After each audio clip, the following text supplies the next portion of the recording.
Charleston Animal Society is evacuating up to 200 animals from shelters in Florida as Hurricane Dorian barrels towards the East Coast.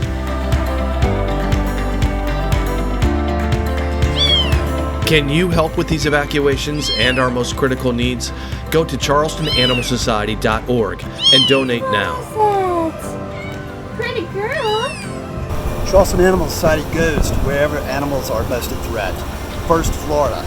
Now as the storm approaches South Carolina, we turn our focus to our own state.